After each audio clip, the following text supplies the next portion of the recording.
How many of you have seen the Alfred Hitchcock film, The Birds? Yeah? Any of you get really freaked out by that? You might want to leave now. So this is a vending machine for crows, and over the past few days, many of you have been asking me, how did you come to this? How did you get started doing this? And it started, as with many great ideas, or many ideas you can't get rid of anyway, at a cocktail party.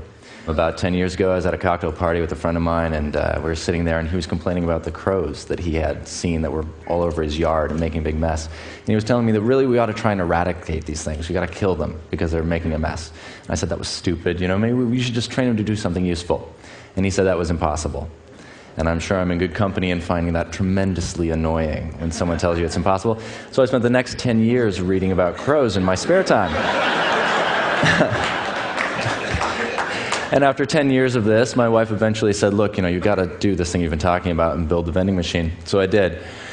But part of the reason that I found this interesting is that I started noticing that we're very aware of all the species that are going extinct on the planet as a result of human habitation expansion. And no one seems to be paying attention to all the species that are actually living, that are surviving. And I'm talking specifically about synanthropic species, which are species that have adapted specifically for human ecologies, species like rats and cockroaches and crows. And as I started looking at them, I was finding that they had hyper-adapted. They become extremely adept at living with us. And in return, we just tried to kill them all the time. And in doing so, we were breeding them for parasitism. We were giving them all sorts of reasons to adapt new ways. So for example, rats are incredibly responsive breeders, and cockroaches, as anyone who's tried to get rid of them knows, have become really immune to the poisons that we're using. So I thought, let's build something that's mutually beneficial. Well, let's build something that we can both benefit from and find some way to make a new relationship with these species. And so I built the vending machine.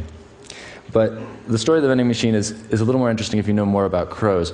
It turns out that crows aren't just surviving with human beings. They're actually really thriving. They're found everywhere on the planet except for the Arctic and the southern tip of South America. And in all that area, they're only rarely found breeding more than 5 kilometers away from human beings. So we may not think about them, but they're always around. And not surprisingly, given the human population growth, more than half of the human population is living in cities now, and out of those, 9/10 of the human growth population is occurring in cities. We're seeing a population boom with crows. So bird counts are indicating that we might be seeing up to exponential growth in their numbers. So that's no great surprise. But what was really interesting to me was to find out that the birds were adapting in a pretty unusual way. And I'll give you an example of that. So this is Betty. She's a New Caledonian crow, and these crows use sticks in the wild to get insects and whatnot out of pieces of wood. Here she's trying to get a piece of meat out of a tube, but the researchers had a problem. They messed up and left just a stick of wire in there. And she hadn't had the opportunity to do this before. You see it wasn't working very well. So she adapted. Now this is completely unprompted. She had never seen this done before. No one taught her to bend this into a hook. No one had shown her how it could happen. But she did it all on her own. So keep in mind that she's never seen this done. Right.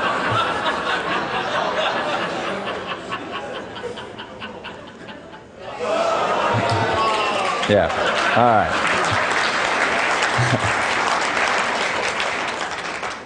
So that's the part where the researchers freak out.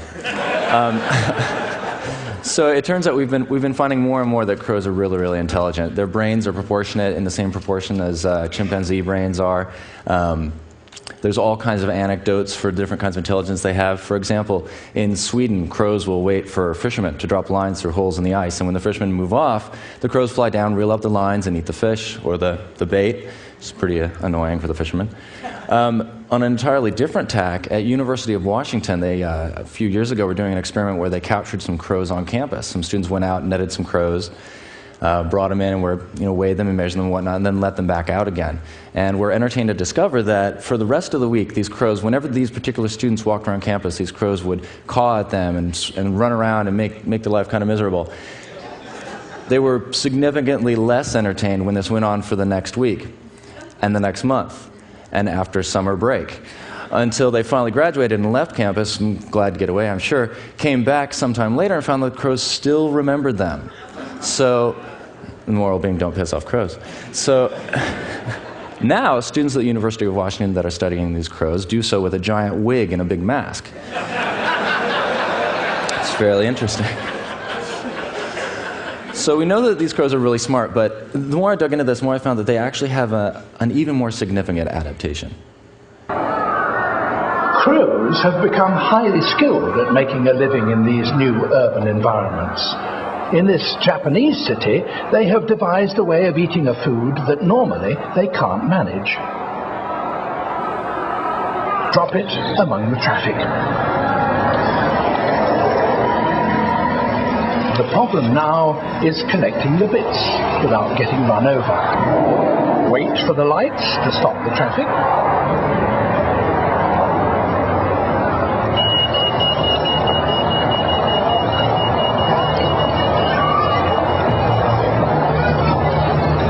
Then collect your cracked nut in safety.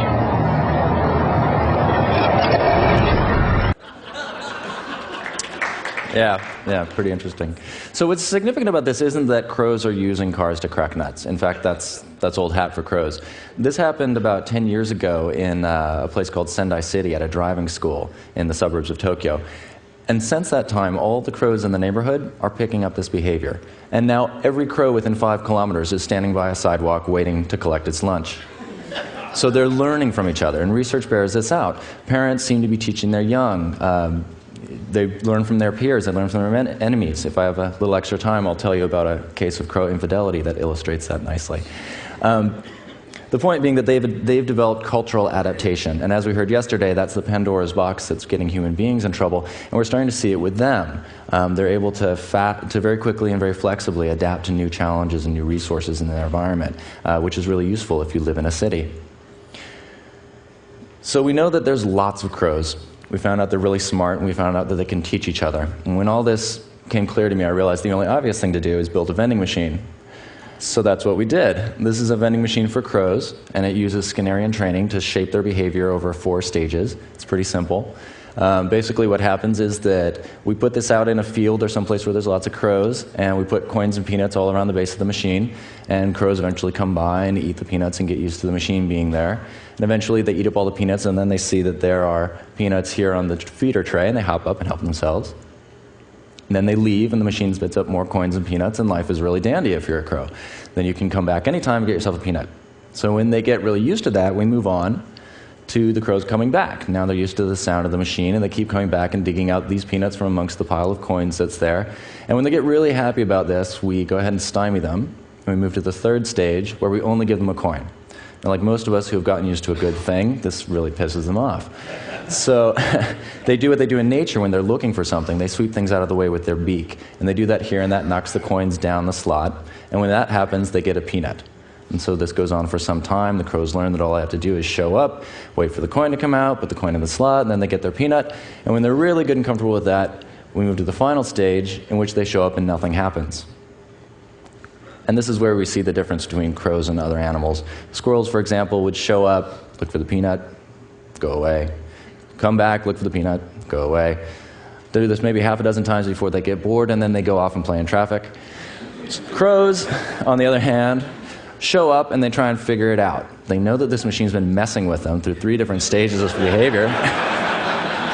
They figure it's got to have more to it. So they poke at it and peck at it and whatnot, and eventually some crow gets a bright idea that, hey, there's lots of coins lying around from the 1st stage, lying around on the ground, hops down, picks it up, drops it in the slot, and then we're off to the races. That crow enjoys a temporary monopoly on peanuts until his friends figure out how to do it, and then there we go. So what's significant about this to me isn't that we can train crows to pick up peanuts. Mind you, there's $216 million worth of change lost every year, but I'm not sure I can depend on that ROI from crows. Instead, I think we should look a little bit larger. I think that crows can be trained to do other things. For example, why not train them to pick up garbage after stadium events, or find expensive components from discarded electronics, or maybe do search and rescue. The main point of all this for me is that we can find mutually beneficial systems for these species. We can find ways to interact with these other species that doesn't involve exterminating them, but involves finding an equilibrium with them that's a useful balance. Thanks very much.